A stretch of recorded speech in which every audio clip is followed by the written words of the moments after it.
Okay, bear with me. I'm just setting up the live stream for the second part of this journey. Content. Looking in the YouTube studio to go and set it up.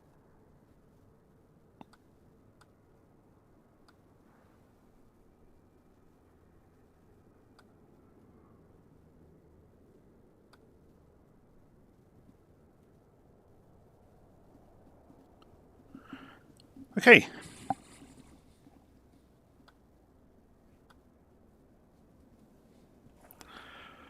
So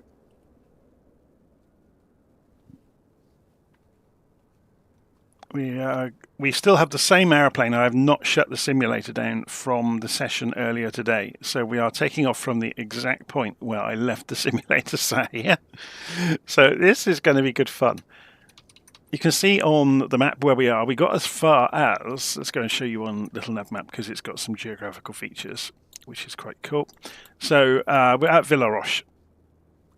And we're going to fly down to Epissy, and then over to Buo Bonovo, and then Montessir, and then Lafat, LA, and then 17 miles across behind Orly to Vélizy, I'm not sure how you pronounce that one, and then Tusa Le Noble, and then there's a whole sequence of very short runs between small airfields, which would be great fun. Sancerre, L'École is that, and then Villepro, and then that is actually the end of the run. There is an extra airfield there that I haven't got on the plan, so we'll add that on. Oh, actually no, it is on there, but it's not drawing a line. That's rather interesting. Anyway, so we are at Villaroche at the moment. And I'm going to wind the clock back, otherwise it's going to get dark on us, which is not going to be fun. How much fuel do we need? We didn't need anywhere near as much as we were carrying earlier. So let's go and wind the clock back a bit.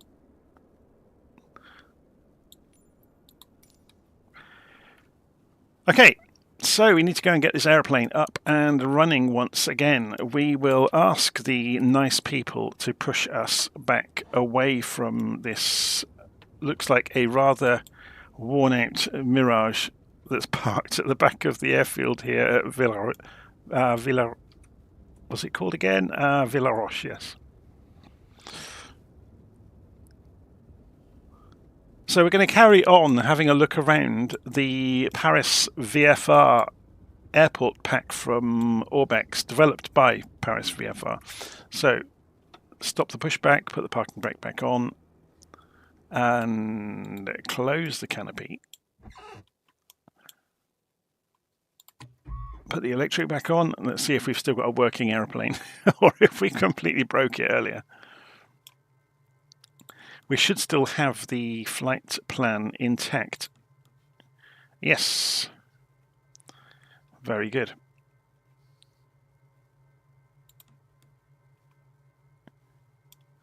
Okay, so we need to advance the fuel levers.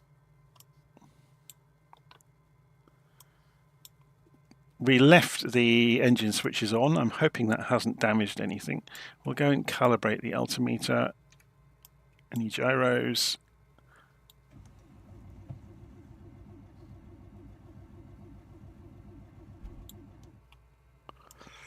Let's go and open the throttle slightly.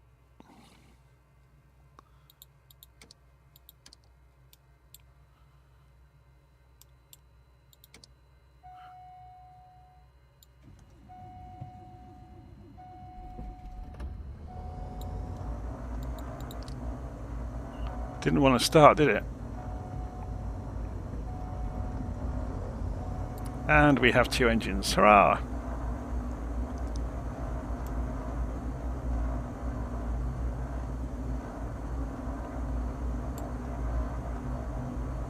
So let's put the avionics master back on.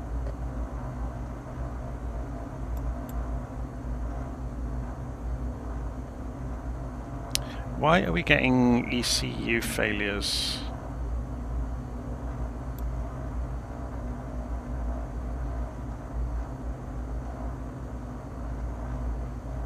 We've put the power back on.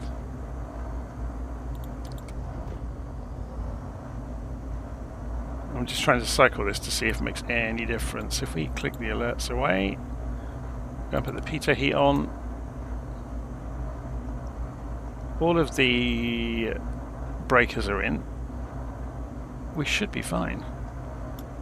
TOS system test okay. Oh, maybe we are going to have to reload and come back in.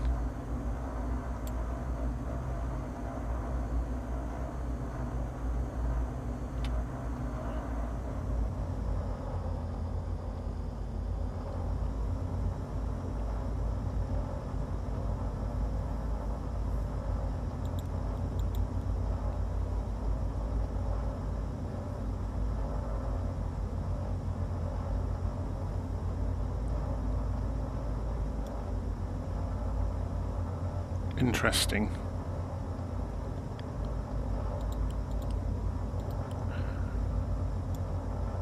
Is there any way we can reset this?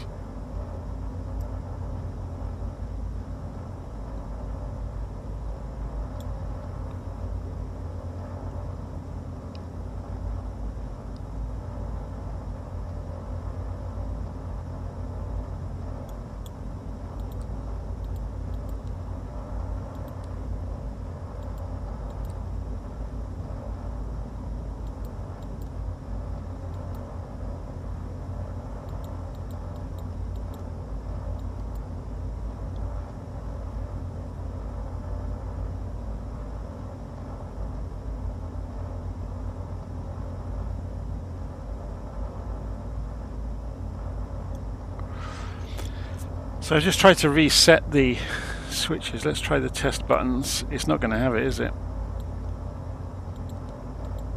Let's cut the engine back completely.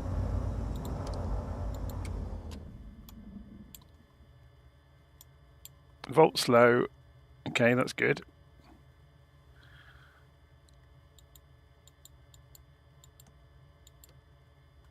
So we'll leave these on auto.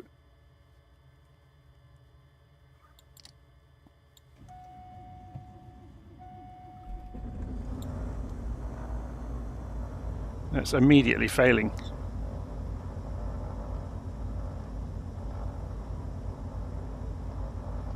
Interesting. I have left it here all day, which probably hasn't helped.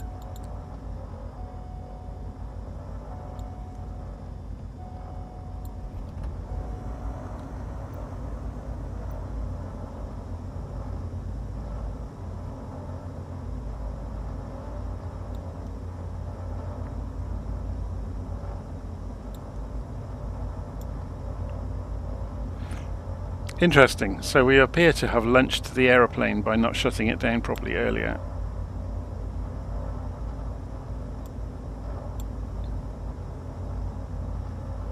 So Christopher Arnold is saying, click on the menu to reset the aircraft. Is there any sort of menu in here? What we would have to do is go to, well, let's just do this the quick way. That's an interesting one. I've never seen that happen before. We'll just come back out of the sim and go back into the airplane again. I have to go and read the book on that one. So what I'll do is remove everything as far as Villaroche from here and file and save that as a flight plan in the simulator. So save from Villaroche to Serraval. So save, and we're back in the menu. We've got the DA42 and we're going to load the flight plan from this PC from documents, LittleNavMap files, flight plans, Villaroche to Serraval It's a bit of a tongue twister for me. And we need to go and choose where we're going to take off from. So we were over here by the hangars, weren't we? So we'll go and set our departure point to be somewhere over there. And fly. We're obviously going to get live weather back because I have it set to default to live weather. So we might have to wind the time back, otherwise it's going to get dark on us pretty quickly.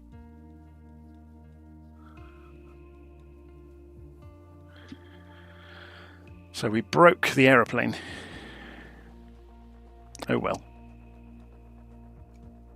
Every day's a school day.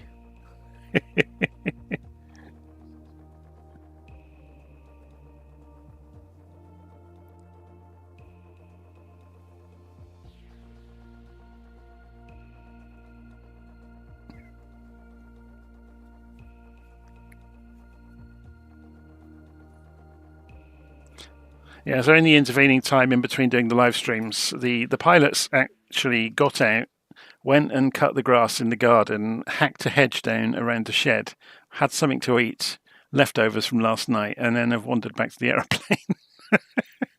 So anyway, let's go and turn the live weather off, put it back on few clouds, because the live weather is quite horrendous. And we'll have a look around. Whereabouts are we in the airfield this time? So we are at the far end of... Okay, there's where we were, over there. Okay, let's go and work out how to get this up and running again, shall we? So, turn the electrics on. The fuel control is advanced.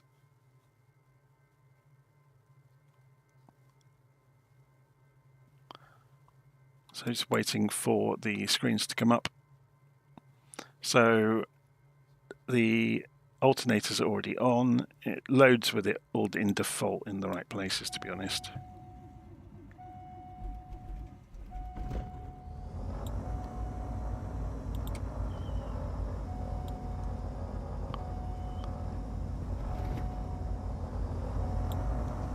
That's looking a bit better. And there's our flight plan is pre-programmed, so we're going to put the avionics master switch on there, wait for the radios to come up. We'll calibrate the altimeter, looks like it's already good. And we'll uncage the attitude indicator. And we're where we should have been a few moments ago. Okay.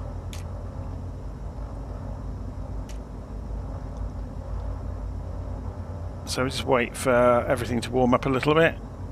Although it can warm up while we're taxiing, can't it? So we're going to go out.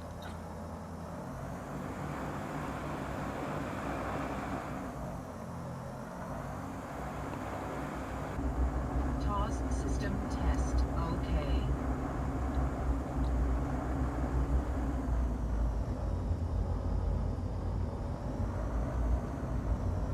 So if anybody didn't see the earlier live stream today, we flew around a number of VFR airfields around the outskirts of Paris, and we're going to continue on. So these all came from one pack from Paris VFR. I'll just, while we're taxiing along, I'll show you the page. So there's the page. Paris VFR, from the developer France VFR. At Orbx, and they are remarkable airfields, and you get, I think it's over 20 airfields in the pack that have been given the treatment. Okay, so let's have a look on the map. So we have a couple of runways we could use. If we taxi straight down, and we'll take off on runway 10 from the intersection.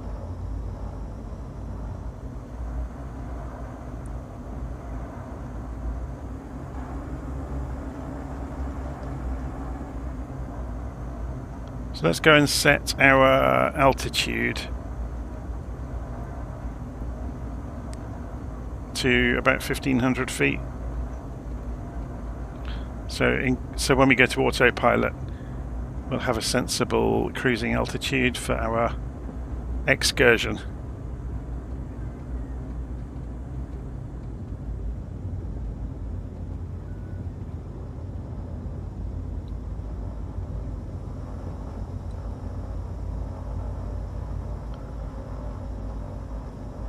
It's a huge runway here. So I suspect that Villaroche was a French Air Force base many years ago.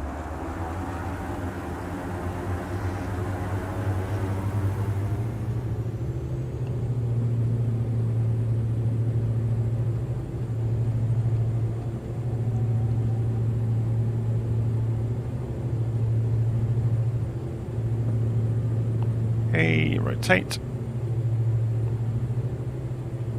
And gear up.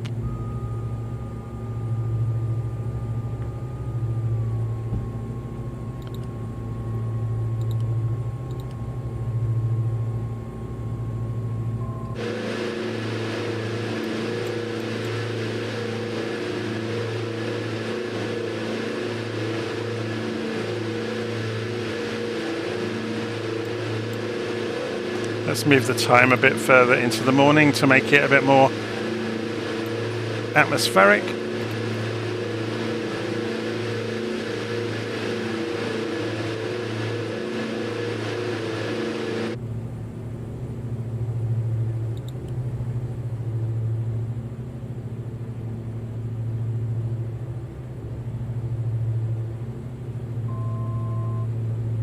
So we'll do an orbit of the airfield here at Villaroche before we carry on our way.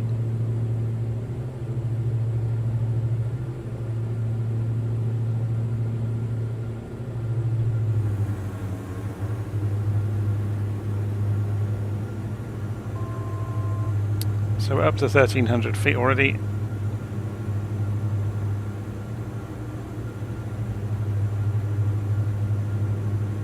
So you can see there's a long runway this way. There's an even longer runway that way, but one end of it is disused. And there are multiple huge hangars. So yeah, it'd be interesting to find out the history of the base. And obviously the far side has been sold off and turned into some sort of industrial estate.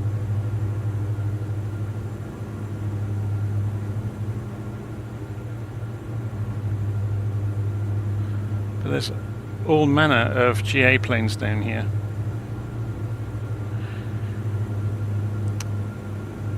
Okay, so we're going to straighten up. Let's let the nose come up. Heading towards 1,500 feet.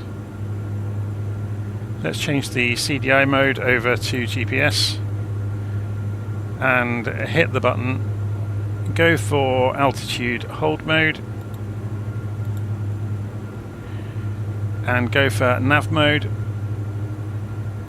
And yeah, the airplane should go left, and it's doing so.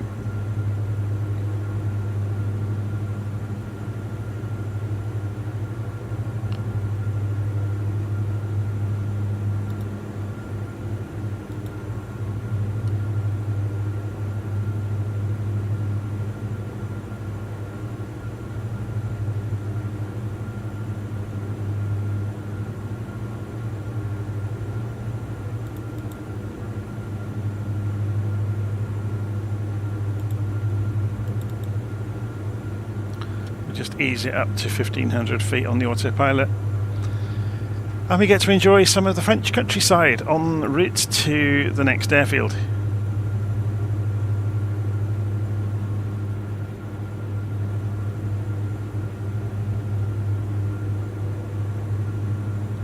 So if we have a look at the wider map of our route, you can see the city is now over our right shoulder. And we're off to the next airfield, Épicy. So if we look out over the seats, we can see the city is way out in the distance now. If we look from outside, Yeah, it's too far away to render it in any detail. When we were a little bit closer earlier on, we could see some of the higher buildings. So Lee is asking, what videos have I got planned for the intro of 2024? I really haven't. I'm going to take it as it comes. I'm going to be interested to see the career mode, so I'll be doing my career flights live, I guess, which might be a little bit foolhardy. We haven't put the Peter heat on, have we? Let's go and do that.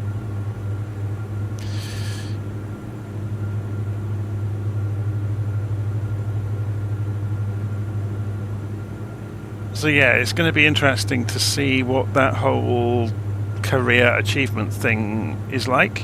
I've never bothered with any of the missions or anything in Flight Simulator. I've just flown aeroplanes around because there's enough to learn about how to do that without having some pretend situation that you find yourself in my mind anyway. So we can see we've got about 10 miles to run until we get to the next airfield. It's just coming into view at the top of the display.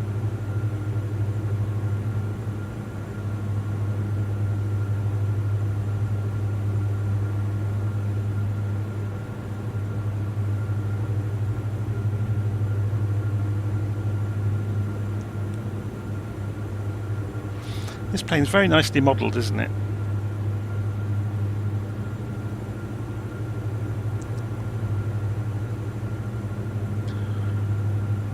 Okay, let's have a look on... Should we use Navigraph for navigation over the next few minutes?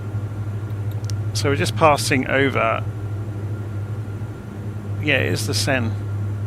Obviously as it leaves towards the south of the city.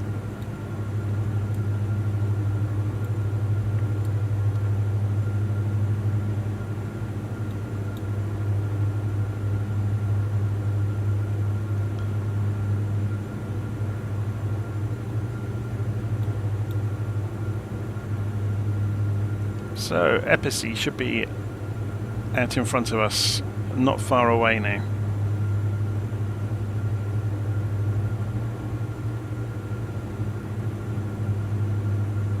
Just going to check the volume levels, make sure you can hear me over the engine. Yeah, looks good.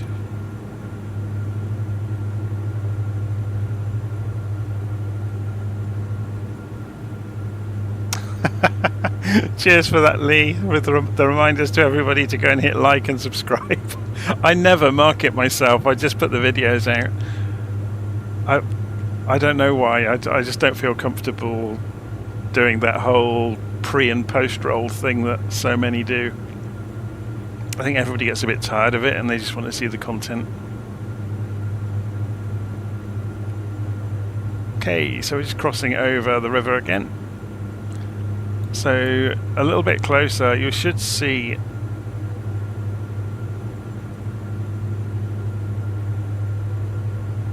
I'm just comparing this against what we're seeing here. So there's these patches of woodland, which we can see here, and then there's some patches of water, and the runway, is it just over there? It's just beyond these, are they lagoons or lakes? It's difficult to say, isn't it? If we look on LittleNavMap, it might give us more.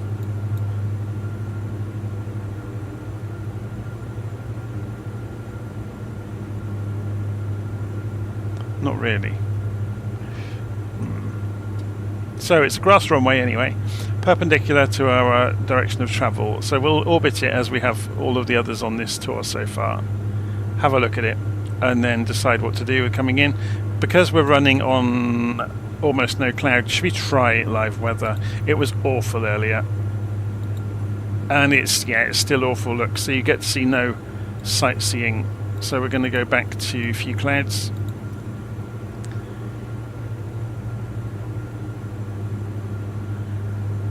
So what planes am I excited about in the new sim? I don't know. I'm expecting to see an awful lot of Carenado aeroplanes built into the sim because they've been very, very quiet for a very, very long time.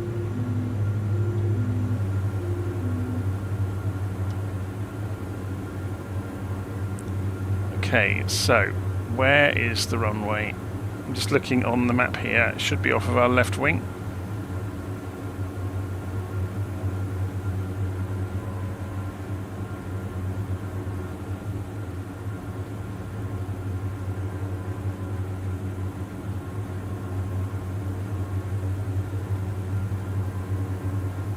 We may have to double check this against the map. Oh no, we're directly overhead. That's it. I think. Oh no, this is it. The marked field that we're directly over the top of will be the runway, won't it? That's the second time today I've done that. That's quite amusing. Okay, so we circle this way and we'll have a look at the airfield.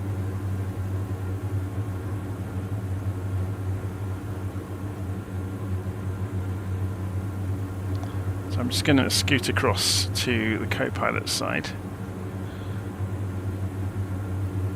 Interesting. Okay, so we'll just extend down this way a little way.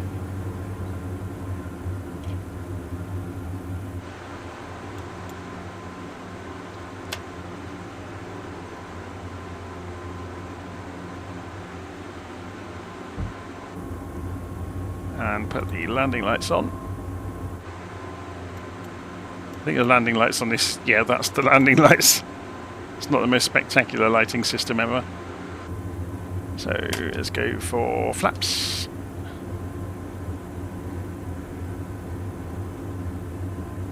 And get on the right side of the cockpit again.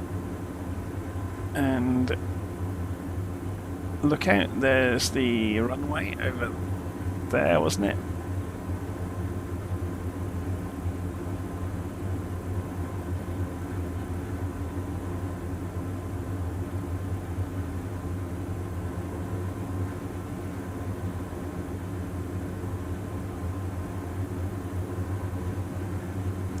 So in common with lots of the others, it has two grass strips alongside each other.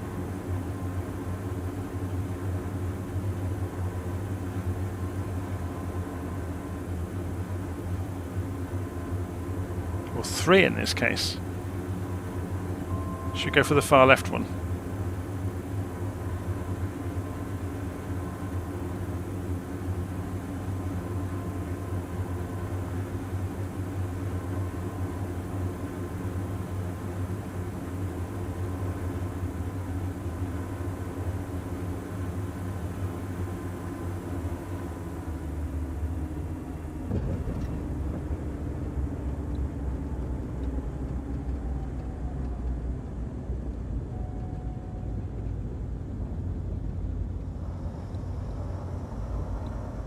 So I'll pull off to the side, but leave my plane on this side of the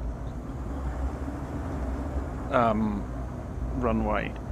So if I just pull into the grass here.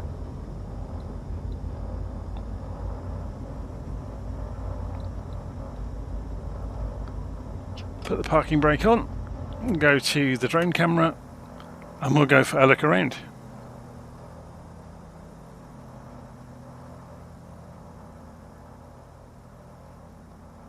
These are remarkable little airfields, aren't they, considering how many you're getting in the one pack. They are very nicely done. Oh, we've got that same character has shown up again. This time quite badly textured, unfortunately. It's a shame they don't seem to have quite finished with those models, do they?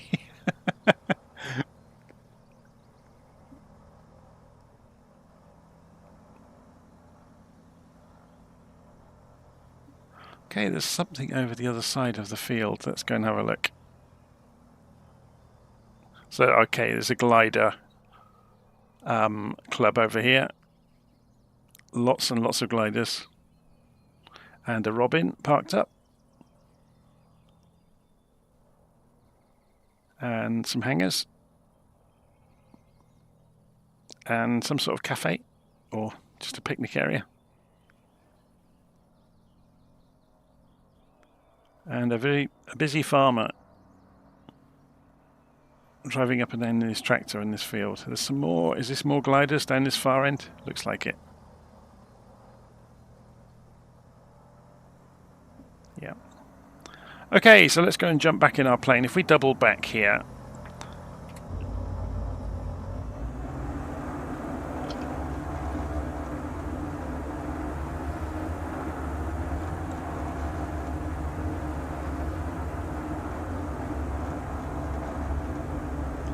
we'll roll down to this end of the runway.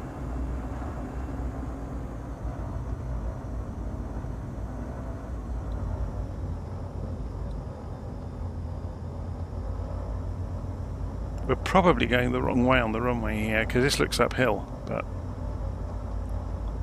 oh well.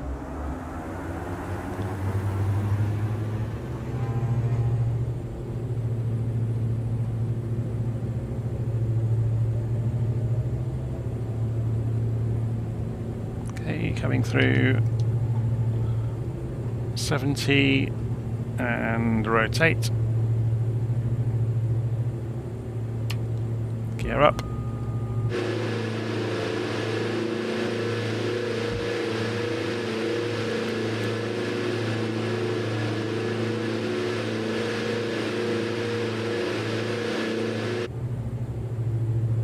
Holding about 85 knots, so slight right turn.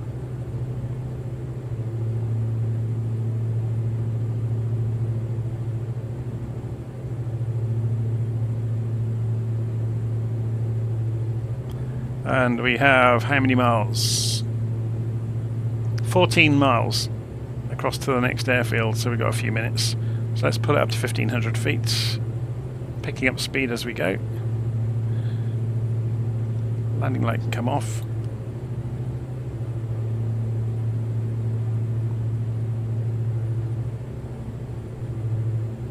So we're travelling west-northwest at the moment.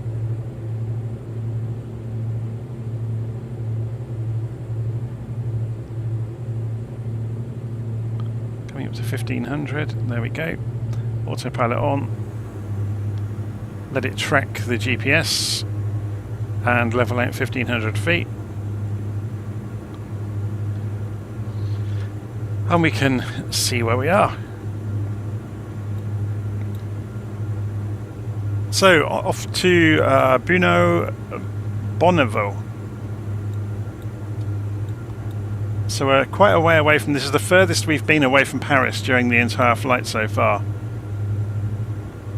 But we're going to come back towards the centre. I think after we go from Lafat, LA, we may fly into the centre just for the fun of it before going on to Vélizy. Or maybe we go to Vélizy first and then for the centre. So we could, if we put the distance measurement in here, to go out towards the Eiffel Tower just to have a look, because it's good. We'll be so close to it. But before we get there, we're having a look around these other airfields.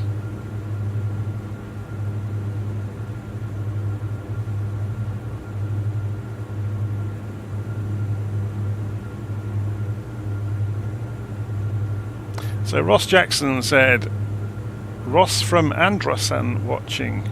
Great to watch. Cheers. Lord Denim says, saw your video about the Tobii Eye Tracker. I'm going to buy it in a few weeks. It's quite expensive, but it does work very, very well. It does take some getting used to. It made my neck ache in the first few days, but you get used to it because you kind of use your head to direct the camera. It's like a bit of an out-of-body experience.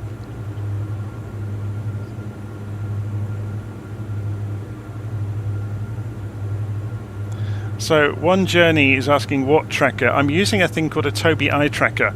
It's a specialist webcam that goes underneath your screen pointing at you, and it very, very accurately detects the direction your head is facing.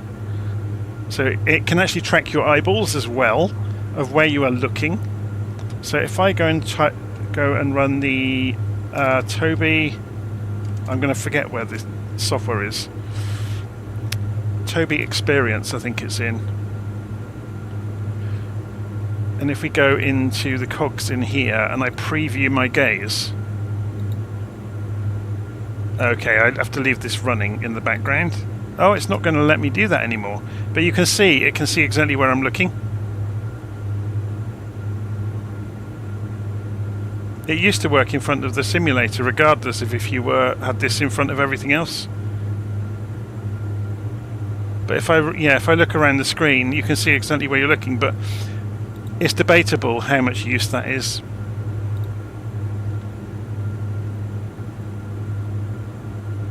There are other solutions around.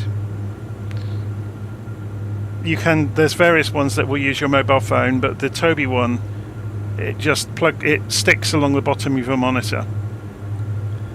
And yeah, it's pretty much set and forget. It does drift a little bit now and again, and if things are in the way of your face, like if I put my hand over my face, it completely throws it.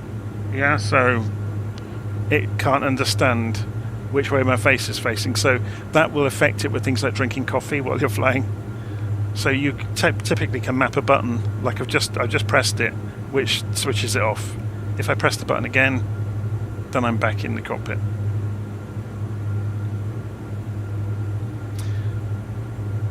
It does make it a lot easier to check sideways when you are on the pattern to land. Specifically, for VFR aircraft, it's very, very handy. It's not cheap either.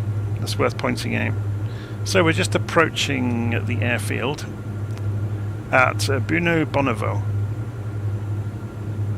So what airfields? We have 2 grass strips, and the buildings are on the left side on the nearest approach to us. So let's come off the autopilot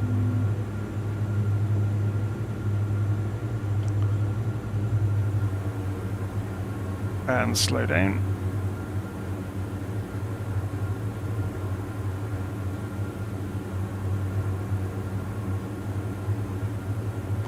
We'll go to one side, we'll orbit the airfield.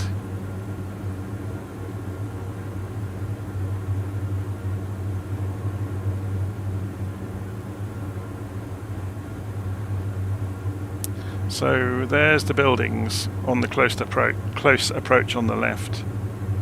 There's one of the strips. Were they both the same direction? No, they cross over each other. So that's the other one. So if we descend down and circle the airfield, we'll get a bit better look at it before we decide. I'm already thinking we circle round and come in on this strip, and then we are at closest approach to land. Unless we come in that end, and that gives us the parking area immediately. That might be a better idea. So if we just loop around.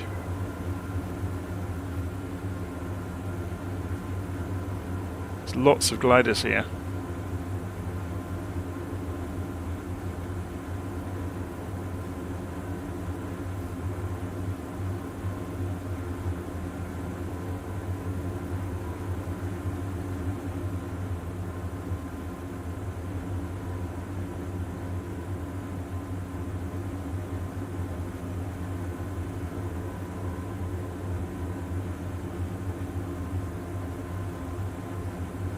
So yeah, we'll extend down this way, double back, and land along here.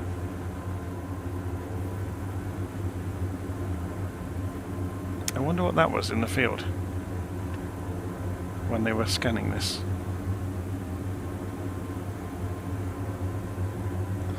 So gear down.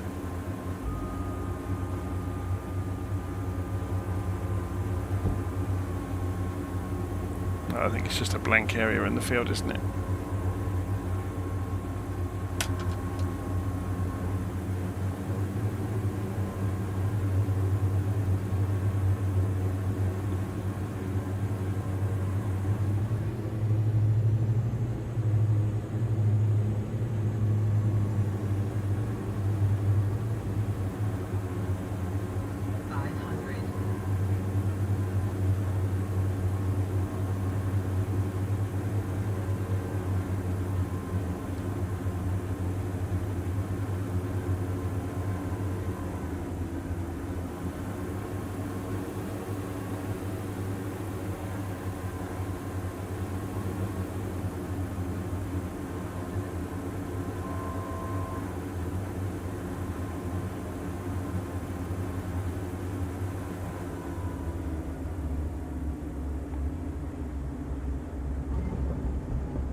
Okay, we'll park up alongside the gliders just temporarily.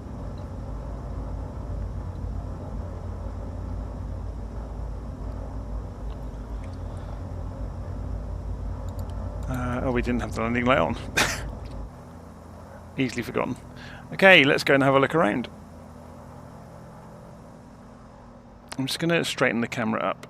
There's a bug in Flight Sim where the drone camera slowly rotates left all the time.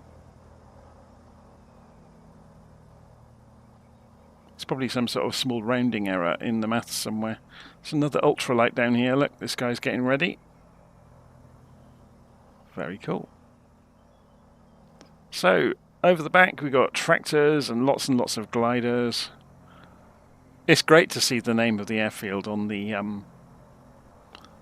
hangars, isn't it? So, Buo no, I'm going to get the name of this wrong again, aren't I? Bonovo. Buo Bonovo. So we'll just taxi down to this end and go back out the same way we came in. So the next airfield for us is another 14 miles across to Mesia. So let's go and jump inside the airplane. Come off the parking brake. Put the flaps back up, we won't be needing them.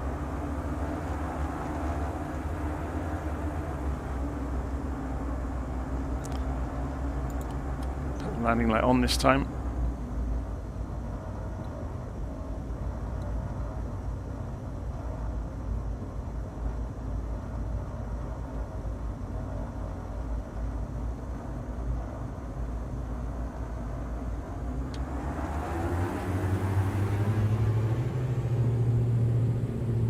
Okay, full speed ahead.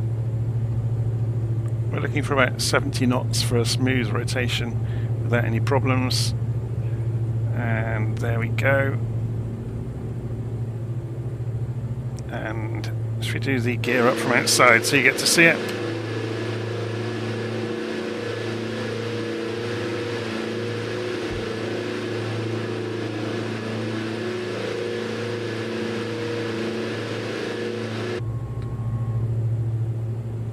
And we're almost going the right direction straight away. So we just need to climb out to about 1,500 feet for the cruise over to the next airfield.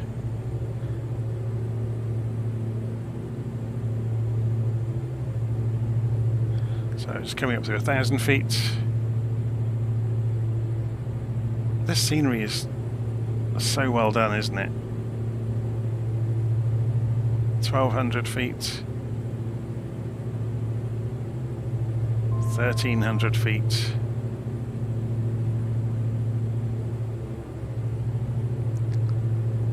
And here comes 1,500, and let the autopilot go and chase the GPS track.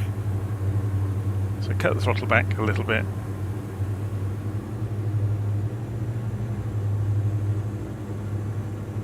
Okay, so where were we going next? We were on our way to Mesia.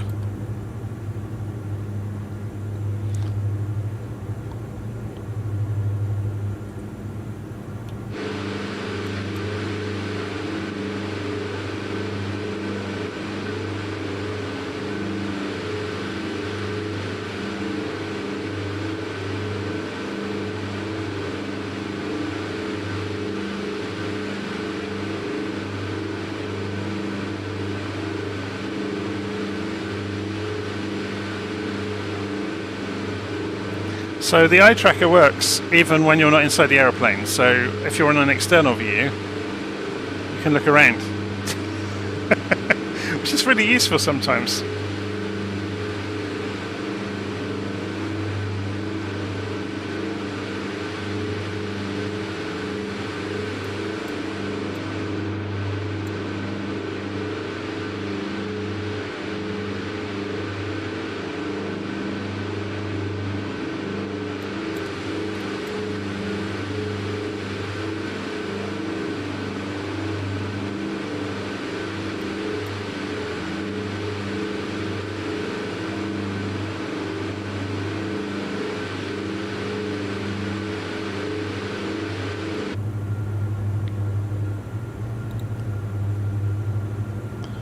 Okay, so according to the navigation computer, we're about 3.5 minutes out from Mesia. Lima Foxtrot Oscar X-ray.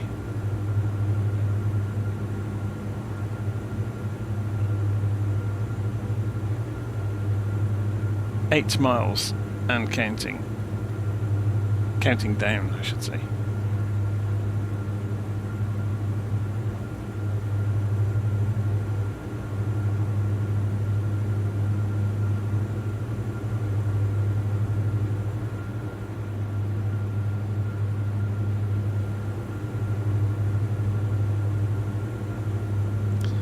I do like the air inlets on the COWS 42. It's nice, isn't it?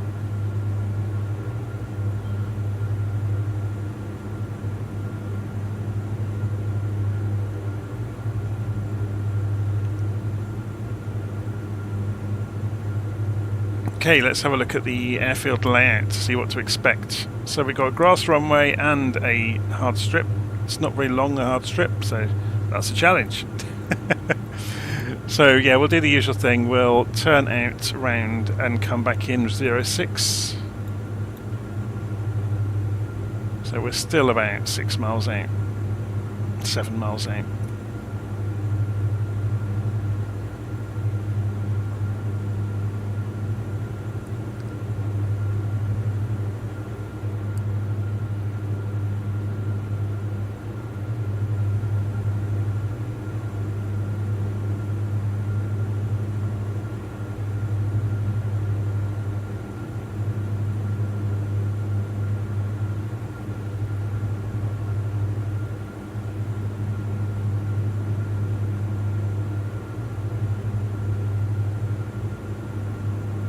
Okay, so we're going to have to come off the autopilot because it's going to start wanting to turn right and carry on to the next airfield. Which is fine because we want to start descending anyway to go and have a look at the airfield.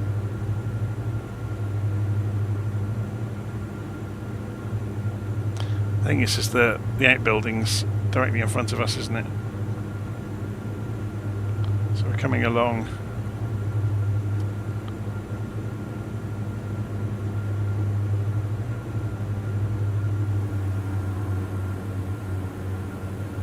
Let's descend down to about 1,000 feet.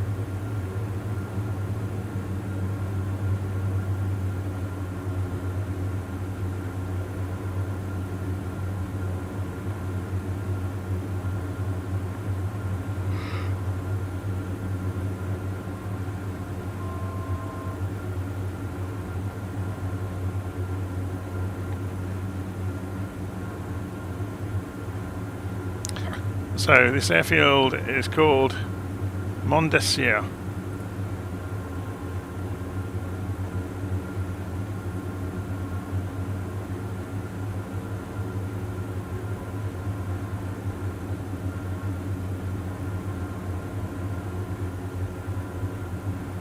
So this is quite a short runway, so we're going to have to be careful about getting the approach right.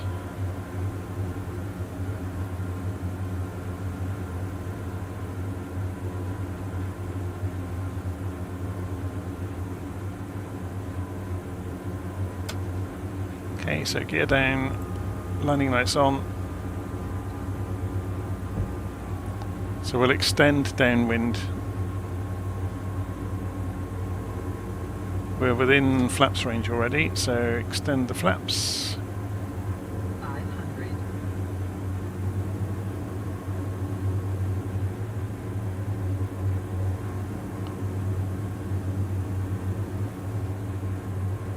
We'll use this building down here as our visual reference point.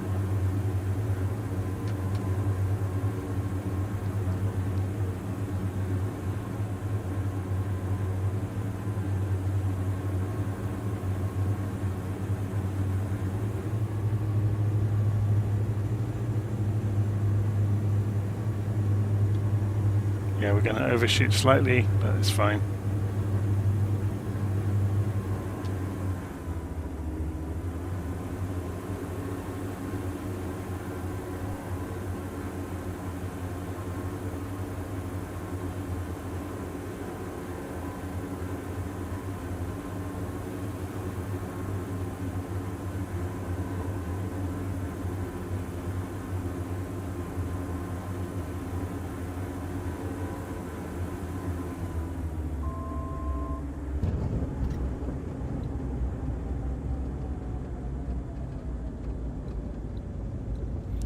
Yeah, I probably could have put more time into that and come down a bit more gently.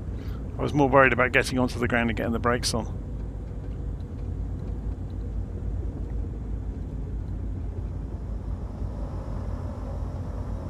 Let's go and have a nose around the airfield.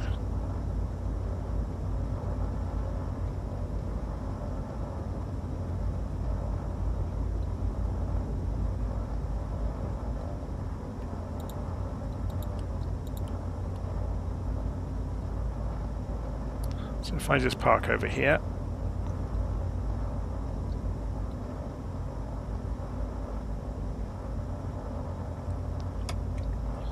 and out to the drone camera, if we can figure out which way the drone camera is round.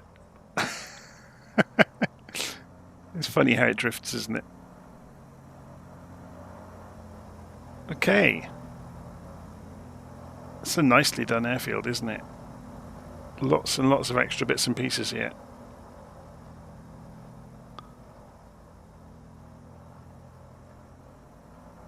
So let me just remember the name of this one. So this is Mesia.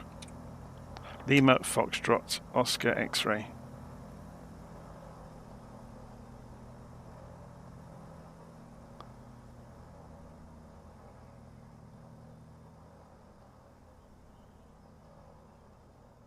Brocha.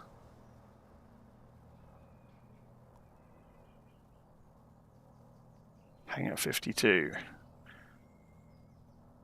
I wonder if they got crashed spaceships in there. Oh, that was Hangar 18, wasn't it?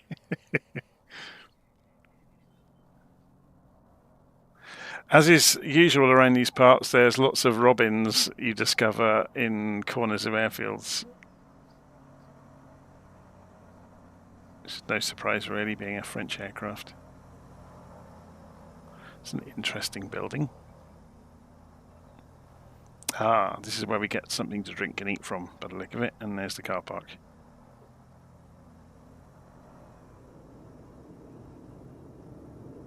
More robins.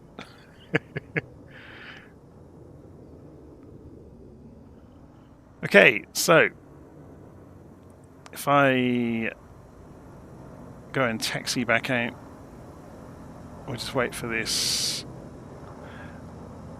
aircraft to come around.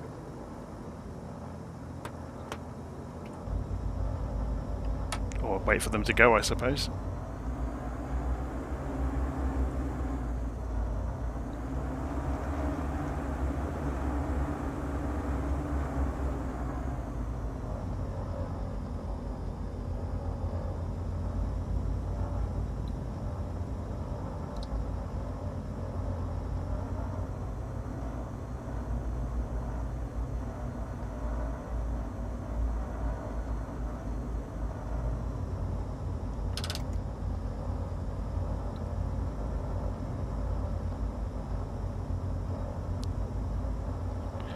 So just before we do go, let's have a look and see where the next leg takes us. So to the northeast, 55 degrees over to Lafat, LA. So we'll take off and then double back.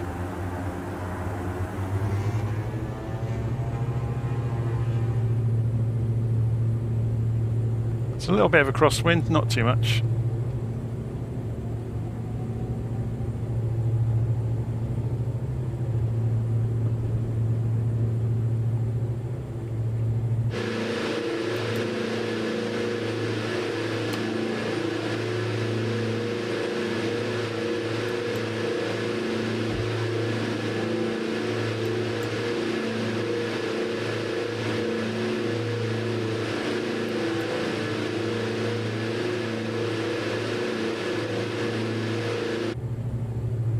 So let's double back,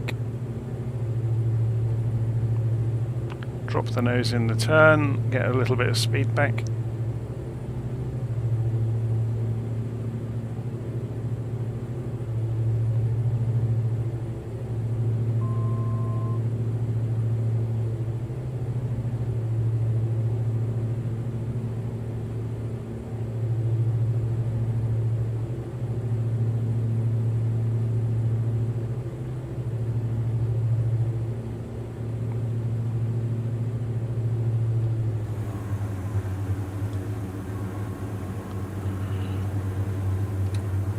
Okay, so we're pretty much on track.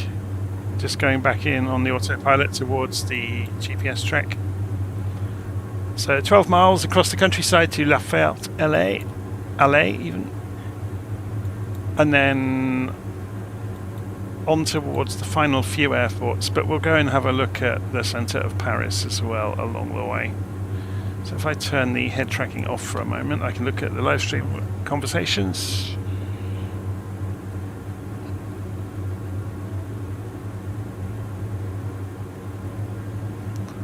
So One Journey says they are learning and love the PDFs on the channel. Thank you very much.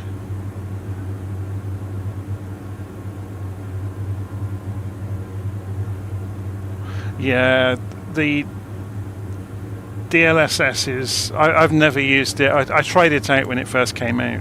TAA renders much more sharply. So Callum Wright says, love this VFR content. Now and again I get fed up with the big jets.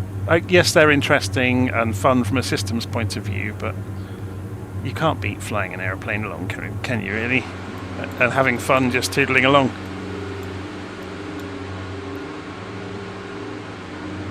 So what's the name of this town we're just passing by? Étampes.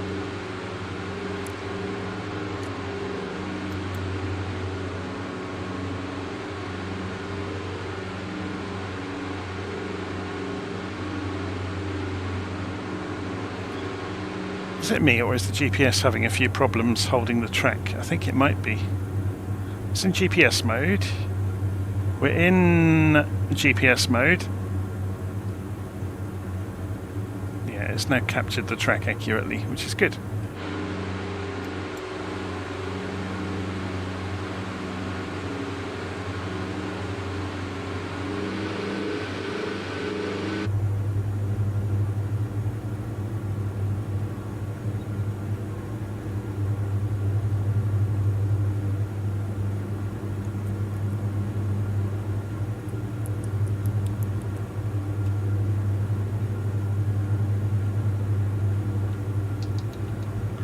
Sorry for the screen jumping around. I was just turning head tracking back on and recentering it. One of the big problems with head tracking is, say I sit back in my chair, look what happens. So you have to get comfortable and then set it. Obviously you can play silly games of looking outside the airplane as well, which ruins immersion. Or you could sit up and poke your head out of the roof if you wanted to. Or completely break immersion. Oh no, yeah, it does clip as soon as you get too close to the instruments. But we could lean back across the room and ruin immersion for everybody. So it does fall on you using head tracking to keep your head in a sensible place while you're flying. How are we doing? Let's have a look. 6 miles to run until the next airfield.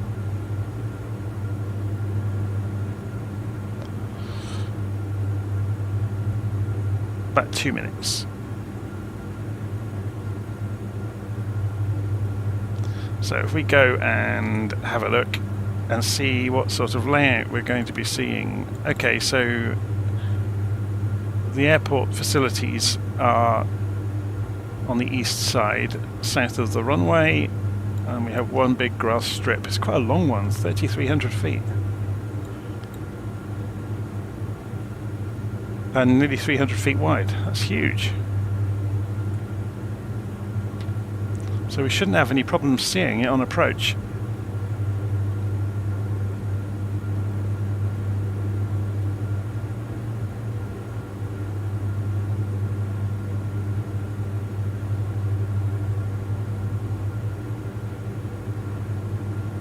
The clipping on the side, you can understand. I'm just reading the live stream comments about this, because you have to think in terms of Spitfires and Hurricanes, any kind of plane, you know, warbirds, where you might, that's really handy in a warbird, to be able to open the canopy, slide the canopy back, and look down the side of the nose fairing with your head on either side. It's really handy.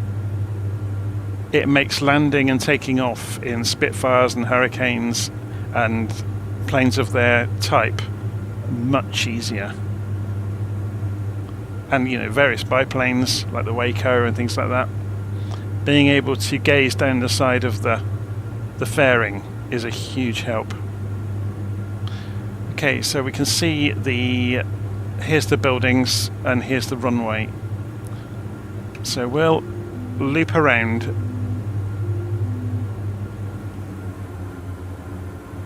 So we'll just descend and loop around the airfield.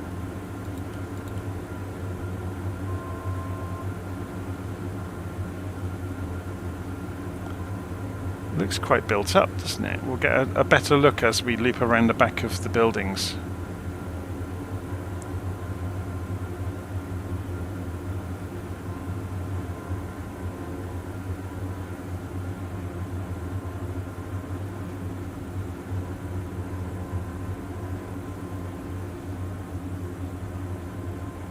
So if we loop around and land back in on this grass strip, it is very wide, isn't it?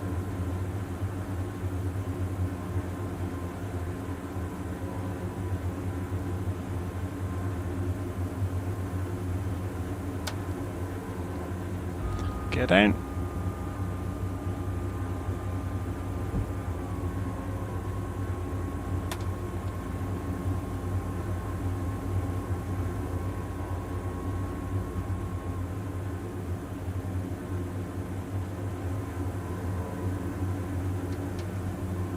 Flaps down.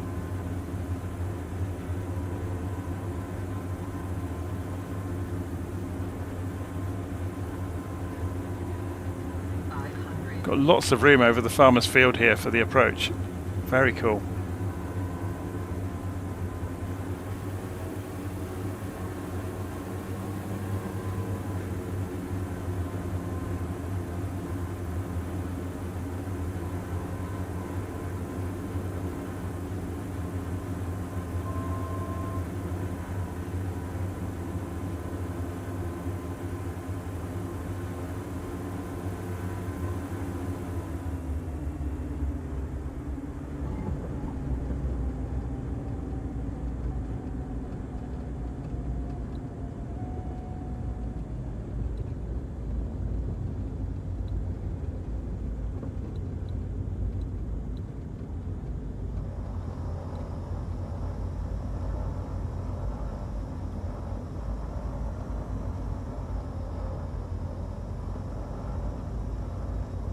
Okay, let's go and park in amongst them, and then we'll go and have a look with the drone camera.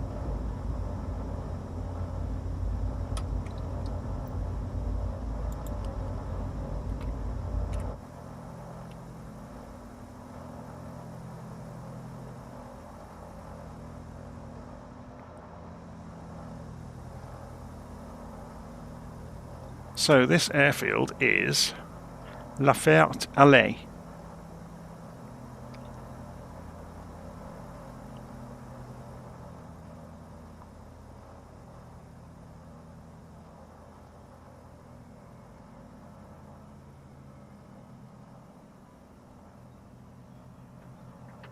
Some sort of signage over here.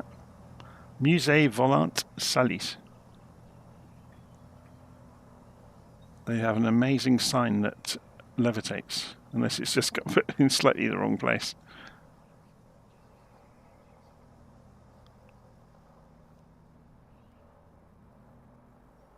Very cool. So these buildings over here, are they just AI, or have they been placed? I think they've been placed.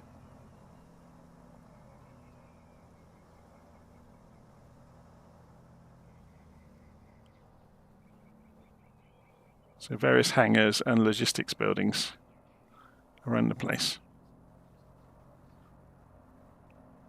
So are we going to be able to figure out... That's a pits, isn't it? Even I know that's a pits. And then there's one of the little aerobatic planes. And the name escapes me at the moment.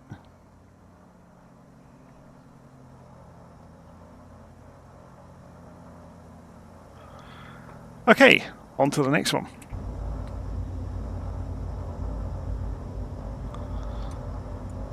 So we're heading northwest to Tusa. I'm terrible at pronunciation sometimes. Sorry, Velise, I think it's pronounced. So we got 17 miles across the back of Orly. So we'll probably see some big jets come whistling past us on the way, if we're lucky or unlucky, depending on how you put it. So we're just going to taxi down to the far end of the runway here.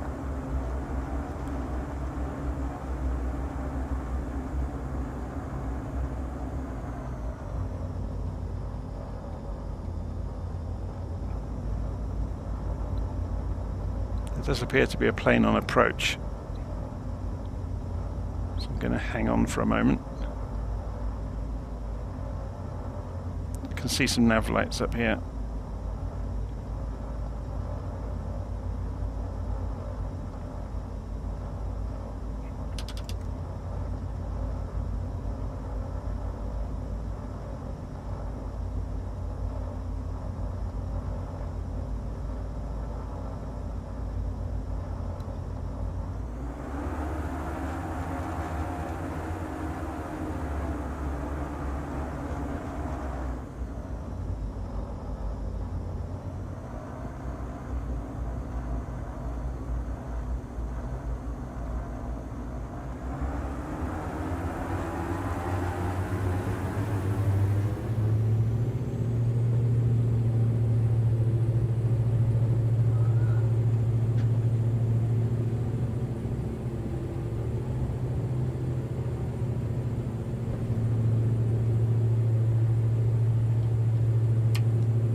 Okay, so we ought to be doing a right turn.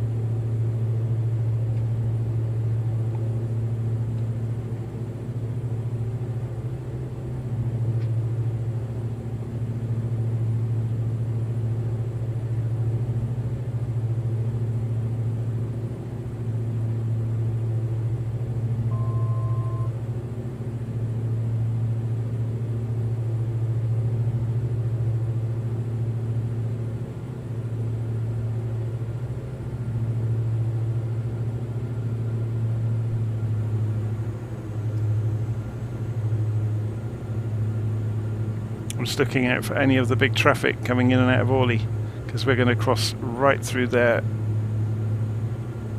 flight path.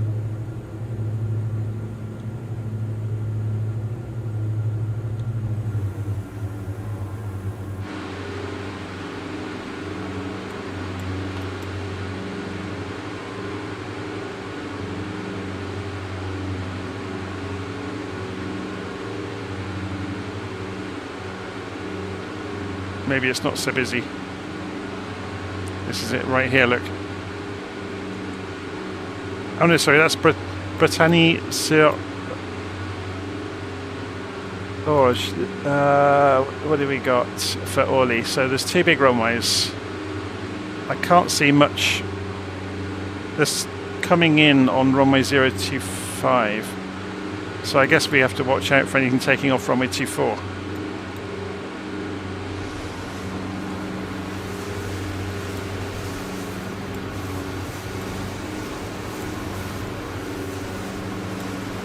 Can hear something nearby.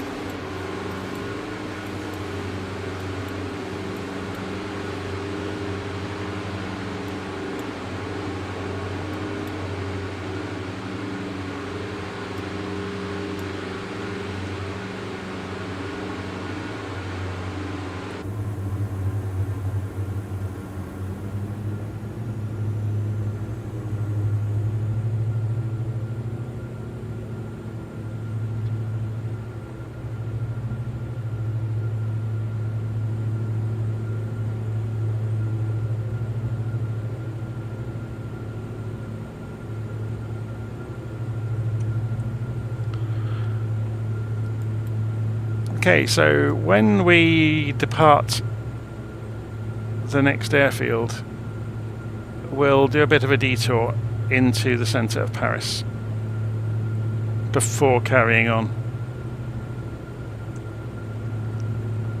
Or we could go there, directly there now actually. If we do it just after departing, or just after crossing the flight path for Orly, let's go and head into the middle of Paris. So we want 22 degrees magnetic for 10 miles.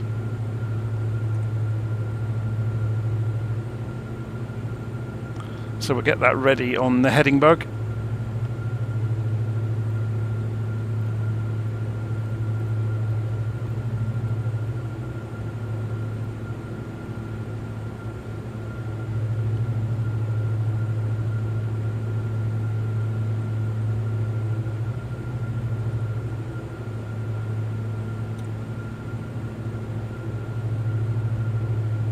Guessing that's Orly spread out all over the ground, over to our right over there.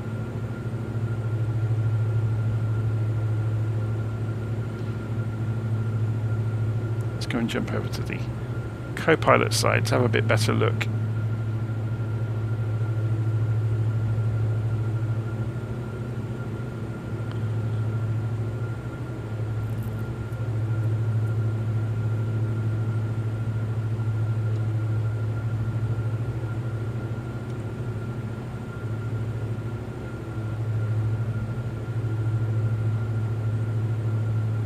Yeah, there's several planes that are on approach, descending into Orly. So if we put the labels on,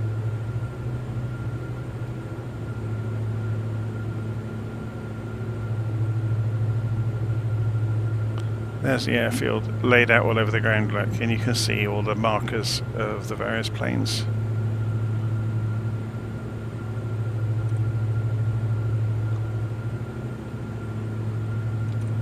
So we just need to change to heading mode on the autopilot in a few seconds' time.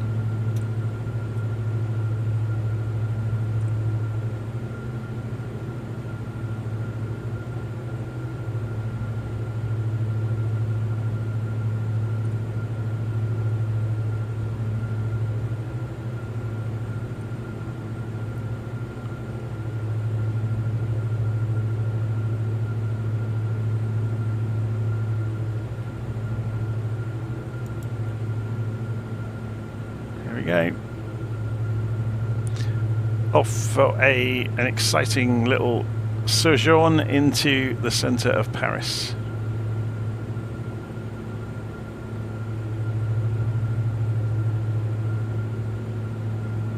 So there's Paris Orly. Oh, we can actually go and watch the other aeroplanes coming in. If we turn head tracking off,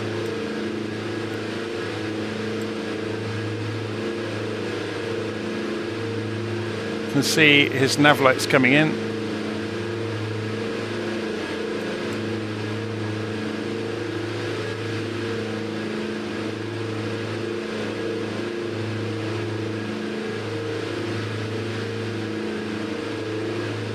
Anyway.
Okay, we're getting there.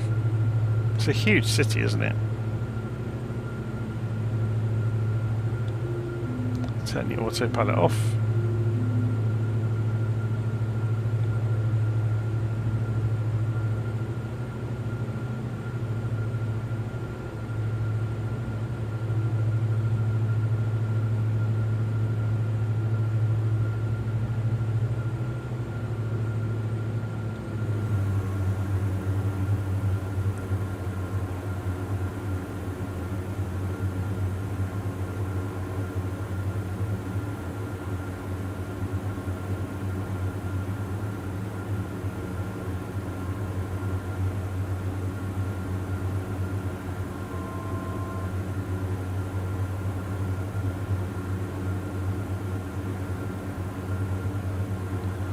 So I always forget the names of the various places. There's Napoleon's tomb, is it? The one with the big dome, the very ostentatious building.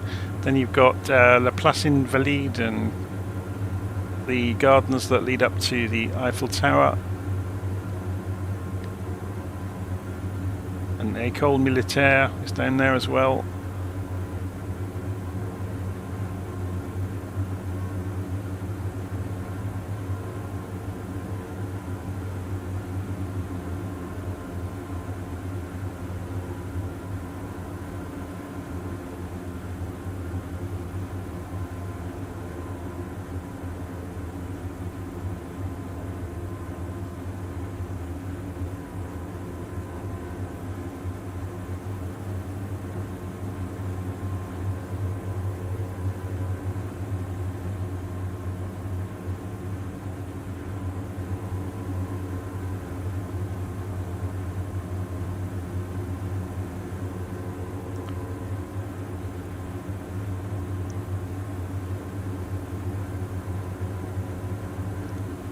It's a fascinating place, isn't it?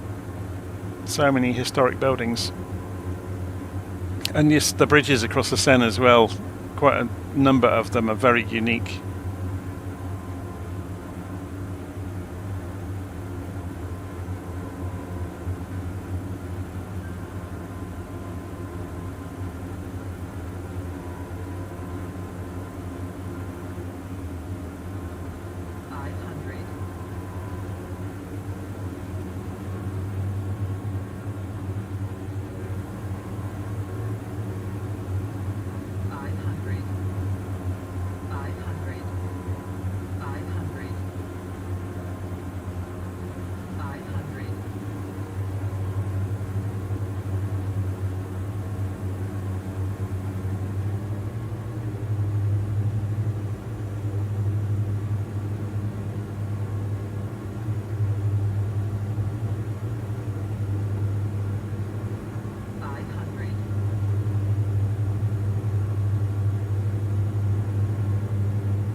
Okay, so we need to get back out of the city, back towards... I mean, we could spend all day here circling around looking at all the famous places, but this is just a bit of a detour, really. So we need to be about 40 degrees that way.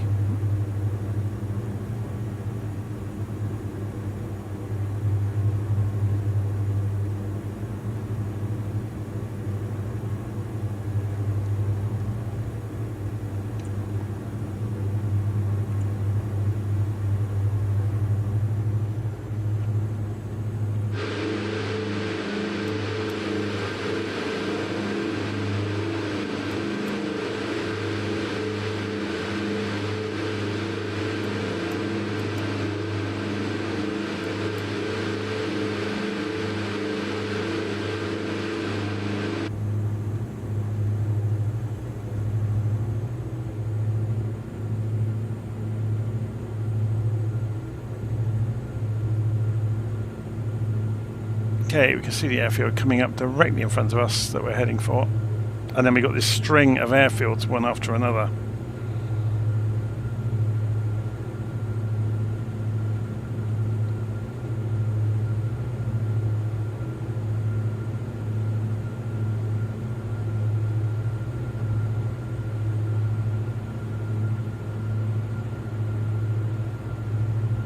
So Marcus Johnson is saying, what do I have my graphics set to look this good? It's on Ultra.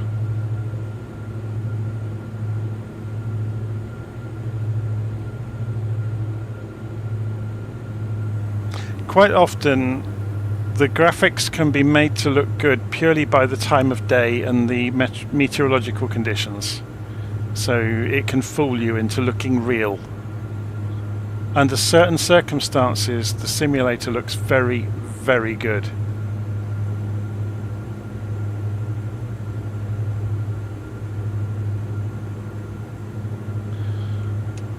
So, this is Vélizy. I'm not sure if this is one of the VFR airports or not. It looks a bit big. So what I'll do, I'll just get the speed under control.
Yeah, we've got a double airport going on here, haven't we?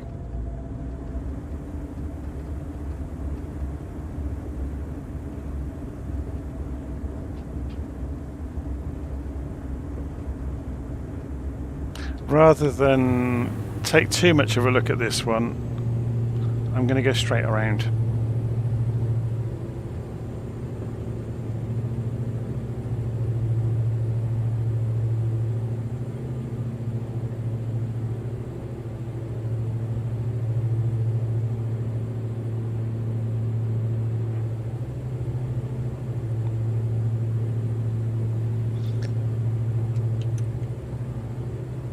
Okay, so if we double back on ourselves, do a left turn across the rooftops. Gear up. Whoa, that's a junction and a half, isn't it?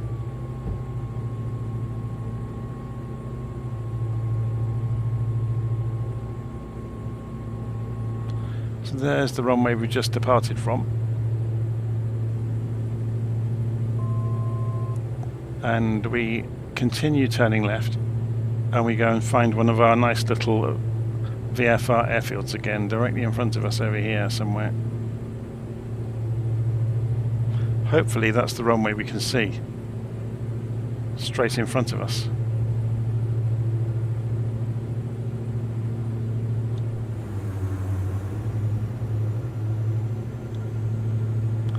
So I'll put the GPS on. And it will line us up nicely, hopefully. Famous last words.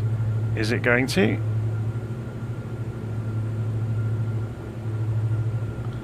Okay, I don't trust it anymore. We're going to fly it ourselves now.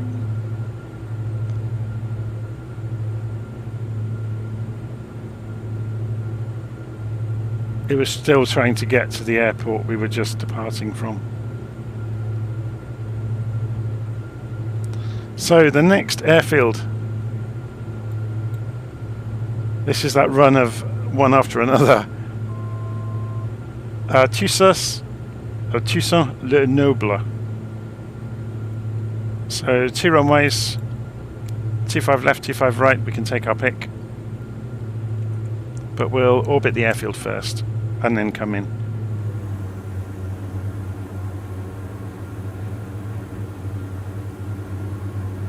See what's in the neighbourhood around the airport as well. Do I use a yoke? No, I've got an Airbus captain's pack from Thrustmaster.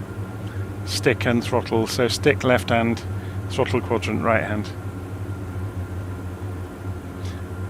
I talked about this in the stream earlier today, that it actually works out remarkably well because then I get my right hand free to use the mouse while still controlling the aeroplane. And then with the Tobii Eye Tracker as well, I can do multitasking basically. This is a really nice airport, isn't it?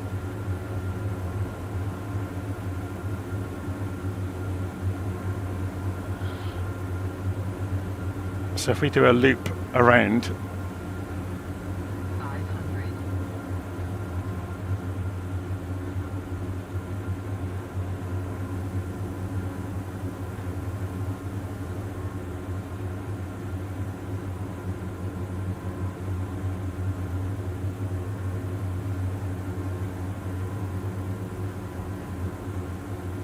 there's quite a few GA planes parked around.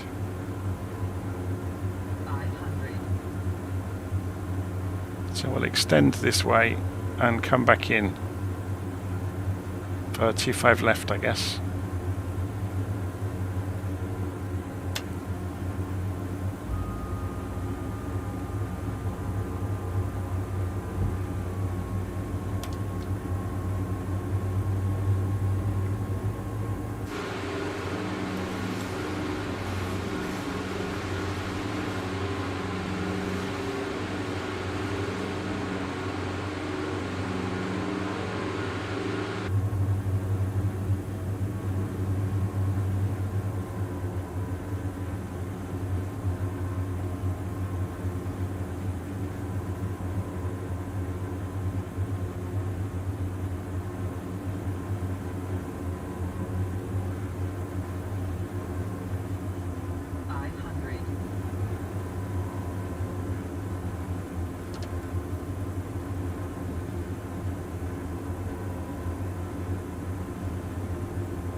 Hopefully there's a taxiway at the end, and then we'll go and have a nose around with the drone camera.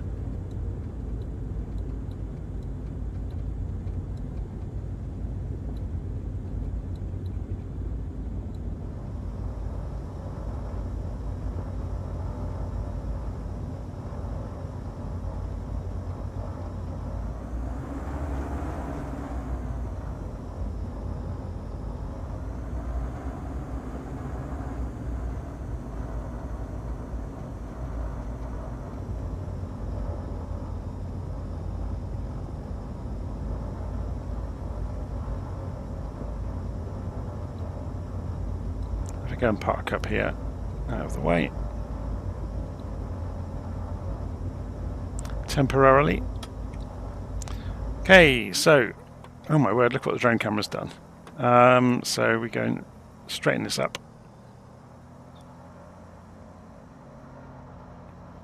And we're going to have a look around. So we've got an Air France hangar full of GA planes, but look at it.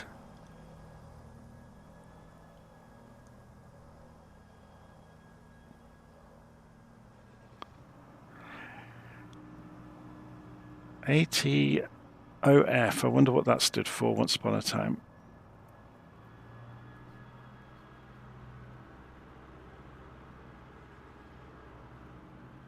It's very good, isn't it?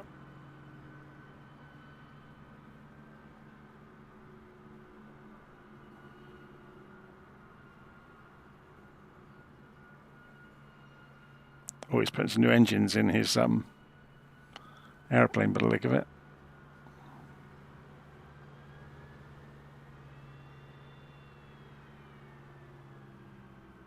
Lots and lots of service hangars. Helicopters, offices.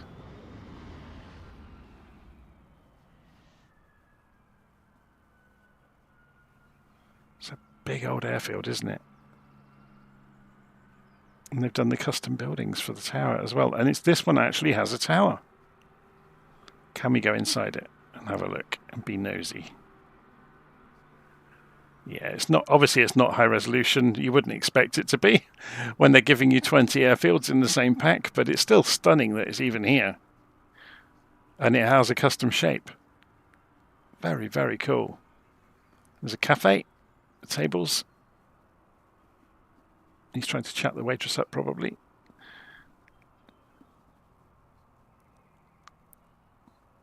So there we go. What an awesome airfield.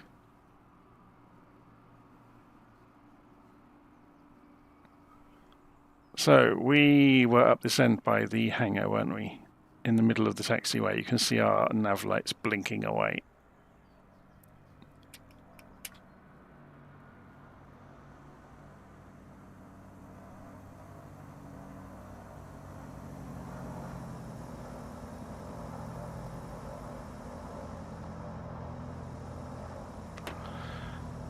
So before we move on, let's go. So we're going 4 miles to the northwest of ourselves. So if we double back and take off on 07 right.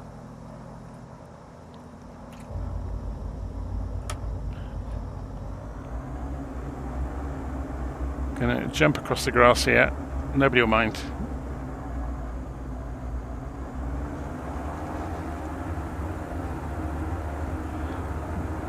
07 right, here we come.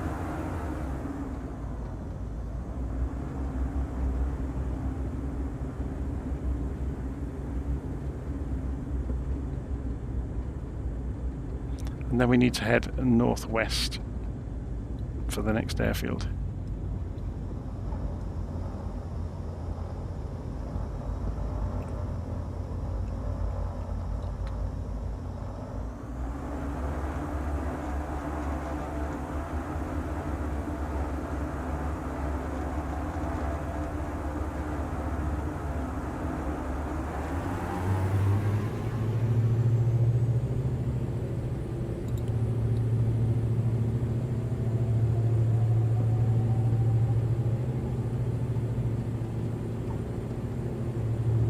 And rotate.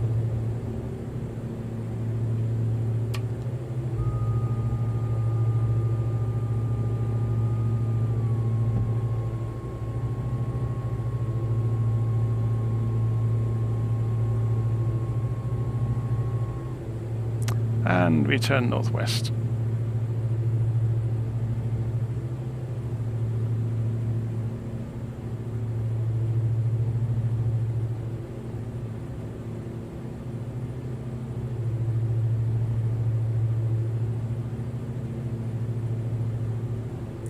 So someone's asking about the go-around procedures in the A320. It depends which version of the A320 you've got as to how correctly the airplane will behave.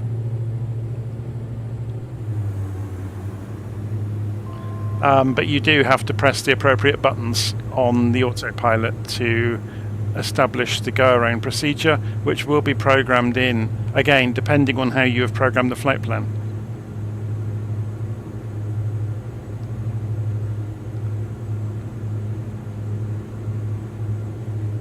I don't think I've ever covered that, actually, so that might be worth doing a video about at some point, but it's going to be very specific to different aeroplanes and to the procedures.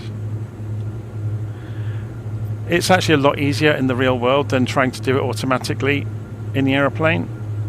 Yeah, this has given up the ghost, doesn't it, with trying to follow these GPS plans. We'll just fly it by manually now. It's only a few miles between each airport. Here's the next one just coming up, I think, the grass strip on our left.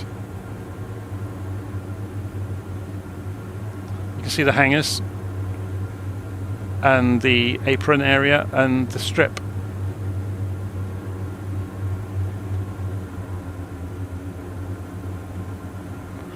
So what we'll do is I'll extend down the left hand side, come back in, and we'll go and have a look around.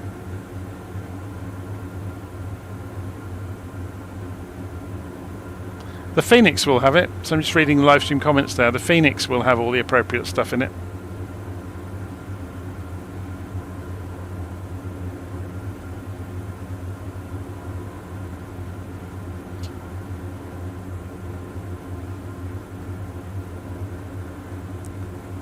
But the plane won't fly itself through the through the transition into doing the go around.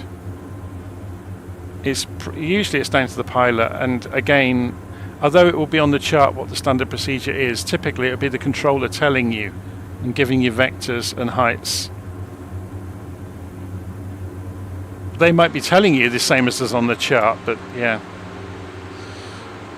It typically goes to vectors as soon as you've got a go-around situation.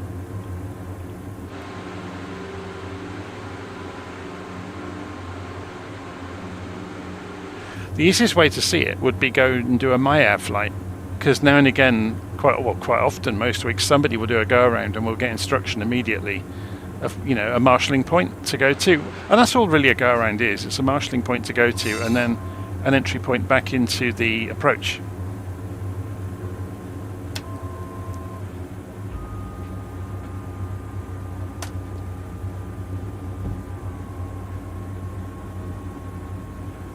Okay, looping back in.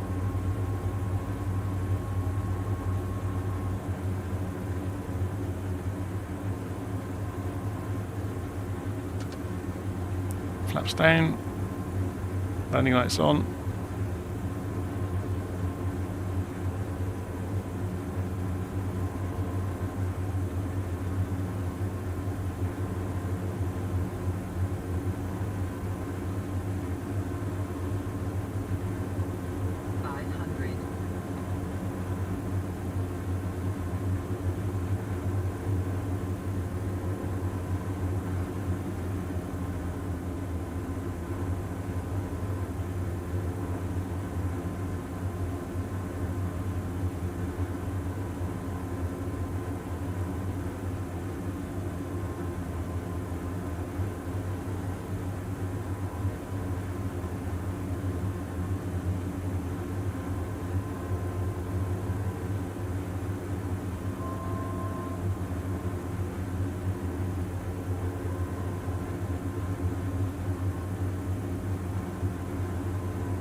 So we'll just wait over here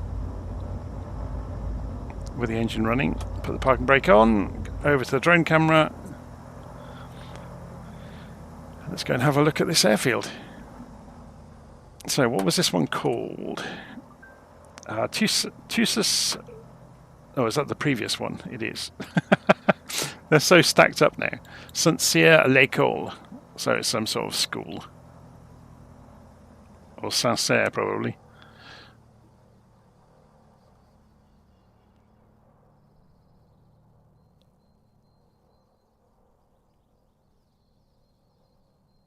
Very cool.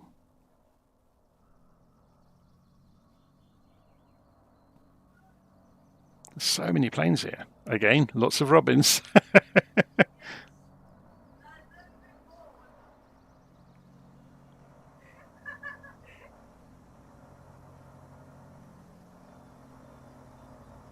This is very cool to have so many airfields in the one pack.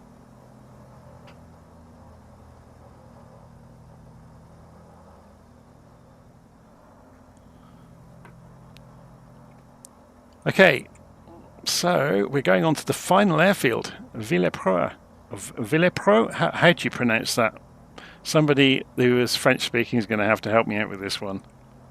Villepro, I'm guessing.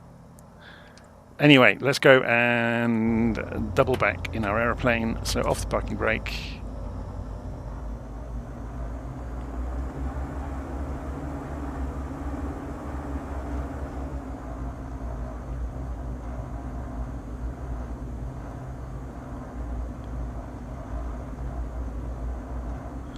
We're going to have to backtrack a little bit to give ourselves enough runway.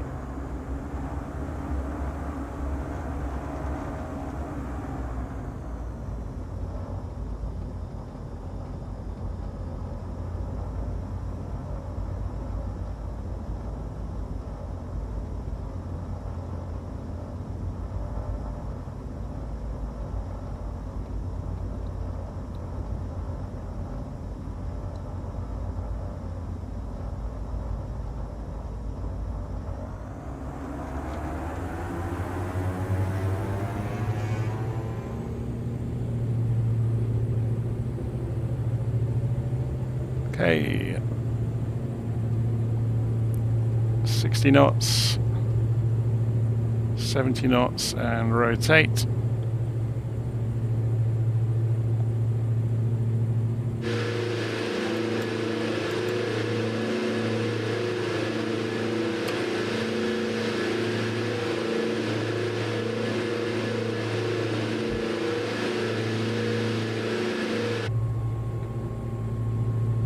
And we carry on in a straight line.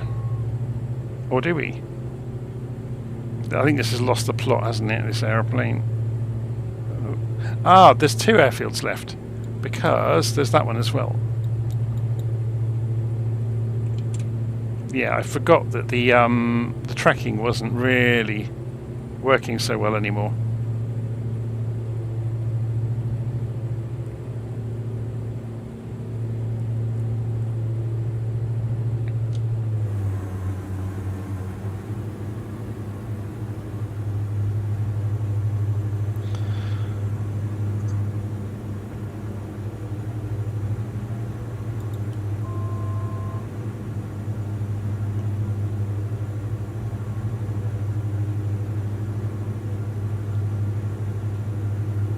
So these last few airfields are literally sort of no more than 5 or 6 miles apart from each other.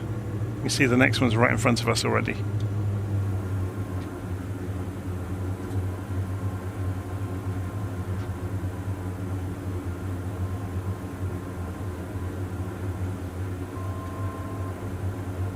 So rather than do a full orbit here, we're going to do a Spitfire style approach, which it doesn't like us trying to do. Check gear.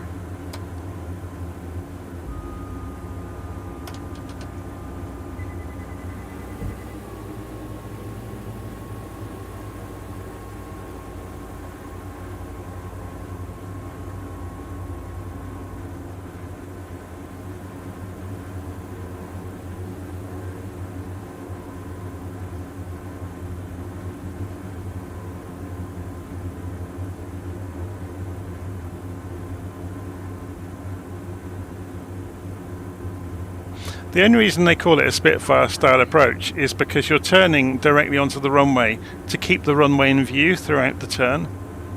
Because obviously with a Spitfire you had that huge engine hanging off the front, so as soon as you were aligned with the runway you couldn't see where you were going. So they would literally turn onto the finals.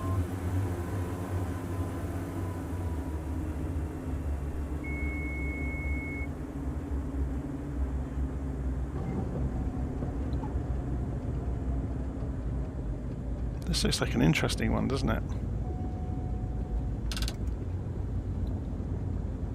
So let's just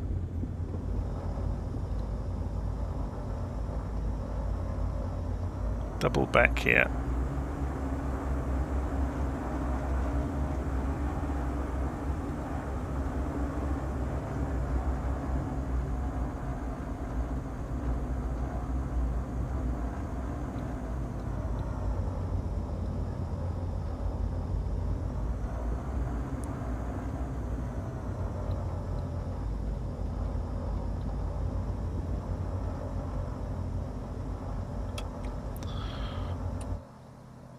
Okay.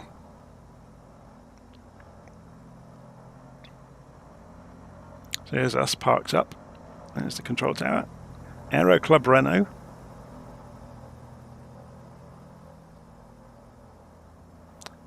Peugeot. Caron Aviation. L'École depuis 1970. I'm not going to try and say 1970 in French.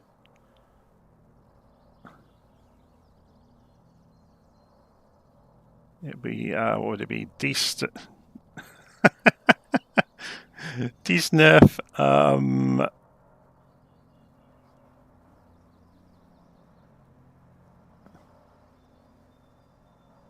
my brain has gone blank on 70. It's very cool, isn't it? Could do with some more texture work on the ground, but like I said, we're getting 20 airports. So what they've done is put a lot of the buildings in and put a lot of custom buildings in.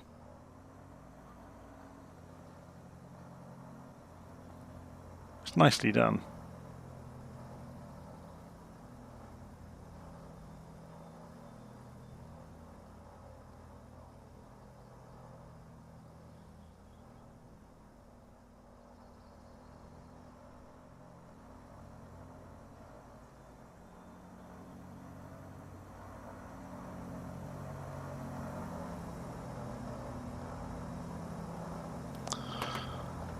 Okay, back in the airplane. So what's the plan to leave here to get to the last one? There's the last airfield. Literally 2.5 miles away, maybe? So we'll go back out onto the airstrip here and then double back.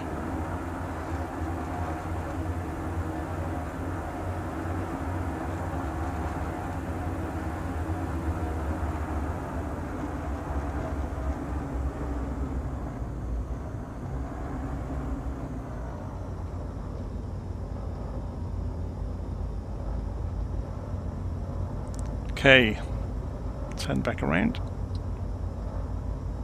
Onto the final airstrip, which is about 2.5 miles down the road.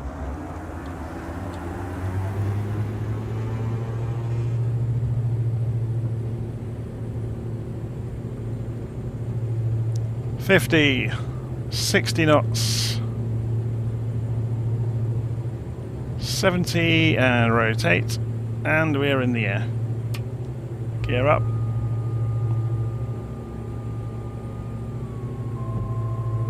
And we're going the right direction. So we should see it straight away.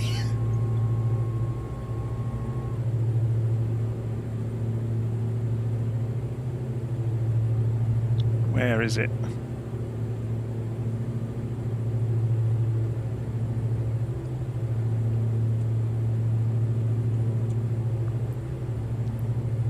Is this it here?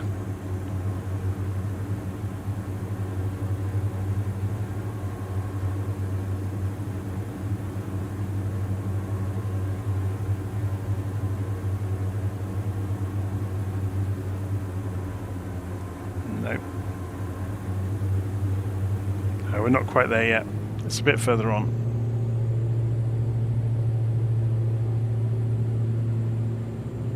Here it is.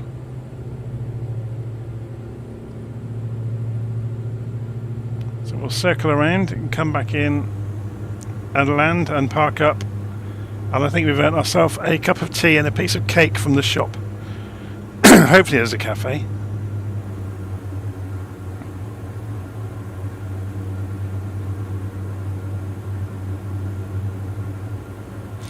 So we've been exploring the French countryside all day, flying from airfield to airfield to airfield, but they've all come from one pack from Orbx. It's quite stunning, really.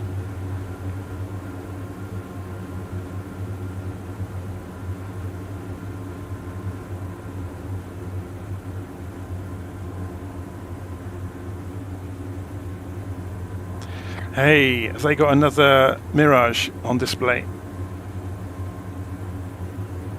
In amongst their gliding club paraphernalia.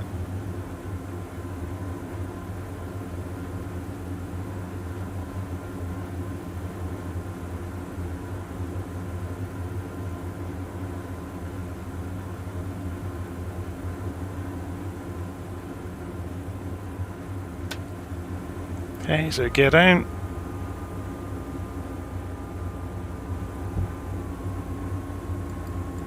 Landing lights on.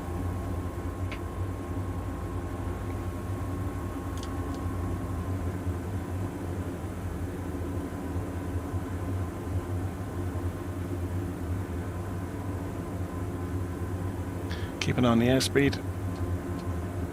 500.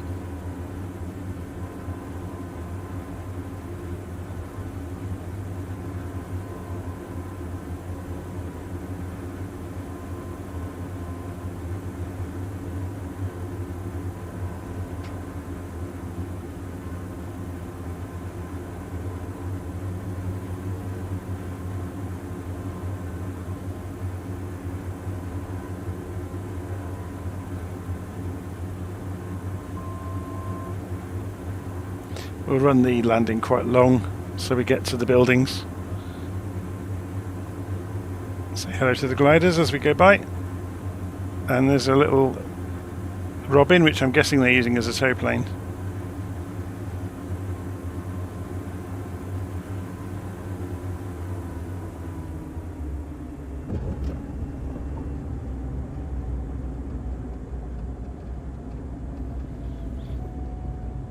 So we'll just roll along, lift the flaps on the way, avoid the tractor.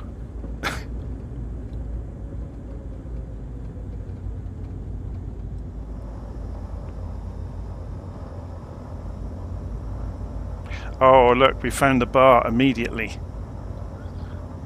I think a glass of wine might be in the offing somehow. Parking brake on.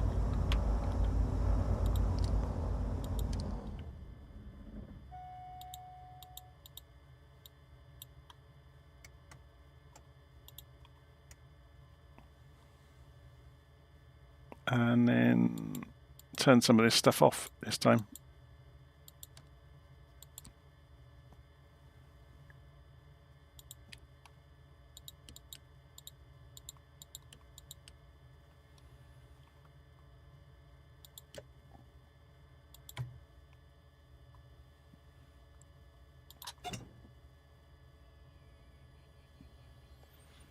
Oh, time for a stretch.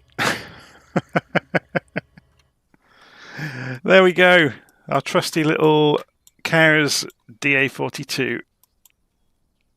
We have landed at the final airfield. It would only be right if we go and have a good look around the final airfield, wouldn't it? So, what's the name of it again? So the final one is Thiverval. Again, they have one of these. We're pretty sure these are bladders for fuel. These huge bags on the corners of airfields.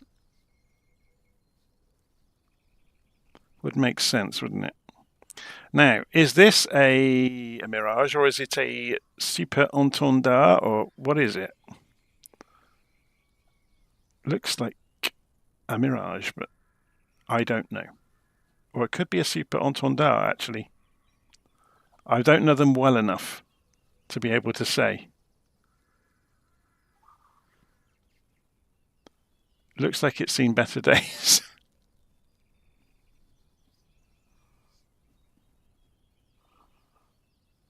So somebody's coming into the gliding club. They're about to bump into me, having a glass of wine, telling daring do tales of flying around the area. Hello, Taylor Swift must be in. Look, here's the radio security guy. Stopping anybody getting anywhere near her.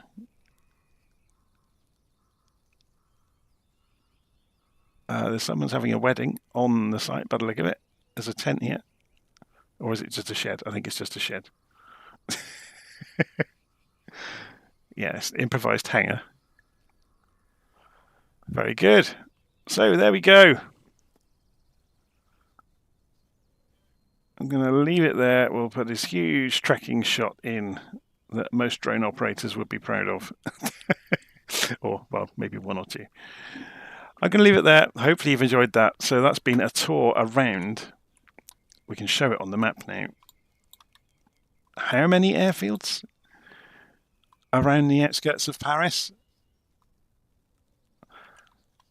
And they were obtained from Orbx. I bought them. I wasn't given them. I bought them. They were developed by France VFR, called the Paris VFR Airports collection. And yeah, all of these little yellow ringed airfields all the way around Paris were in the set. That obviously the 2 streams that I've done, you got to see all of them. What am I doing here? There we go. So 46 Australian dollars. So it's far less than that in UK pounds, obviously, and you can convert it to US dollars. I think the Orbx website will do it for you. But there we go. And the airplane we've been flying today was the COWS DA42 series. So you get 2 different variants of the airplane in the pack. It's worth having a look at. It's a nice airplane where you saw it. It's very predictable and flies nicely. So just looking at the live stream comments before we wrap up. Quick question. On PCs, are mods better on Steam or Xbox? They are the same. So regardless of if you buy the simulator from the Xbox app or Steam, you will end up with a community folder. You can see I've got a shortcut to mine. So when the sim installs itself, this is the default install path of the Xbox version. So it's inside your user folder in app data, local packages, flight simulator, local cache packages. So the packages folder has got 2 folders inside it, official and community. This may all change, by the way, with the new sim. So it's got 2 folders. Official has got all of the things from the marketplace in it. Yeah, so all of the world updates and anything you've bought from the marketplace. Within the packages folder, there's also the community folder, and that's anything you have bought or installed or have in there at the moment. So obviously you can drop things in and out of the community folder as you wish. And there are tools around to help you do that. But the thing, the story I'm really getting to here is that folder structure is the same regardless of where you buy the flight simulator from. So if you buy it from Steam, you are really just buying a delivery or buying it from a different delivery mechanism. So wherever Steam ends up putting that flight simulator folder, its contents will be identical to the Xbox installation location. Also the Xbox app. I should differentiate that between buying it on the Xbox, because that's different, and the version on the PC. So there you go. So they are identical. All the Steam app is doing is a different delivery mechanism. Once you've got the sim running, you still need an Xbox account. So I've always thought, and this is really my background in software development, if I can remove extra layers from the system and simplify it, I will. So that's why I didn't ever buy it from Steam. So I've only ever bought it from the Microsoft Store on purpose. So buying it from the creator, the original distributor. It's a bit like buying airplanes. I tend to buy them, if I can, from the developer themselves. I'll only get them from the marketplace if I have to. The same is true of the scenery files. I buy them from the developers themselves if I can, although it's a little bit different because many developers use some of the storefronts to sell their scenery. So you get people like Orbx or IndyBuilds or Sim Market selling things that they're supermarkets, essentially. Although Orbx and IndyBuilds do both make their own stuff, they also buy from others and sell it. Anyway, what on earth was the guy in the tractor doing down here? It's going to be made famous now by this piece of simulator footage. That's quite amusing. What was he doing? That's worse than Clarkson's farm. Anyway, I'm going to leave it there. Right, hopefully you've enjoyed this tour around the Paris VFR Airports. I'll see you again soon. I have no idea how soon that will be. We may even have 2024 by the time I'm next online. We'll see. Okay, take care. See you soon.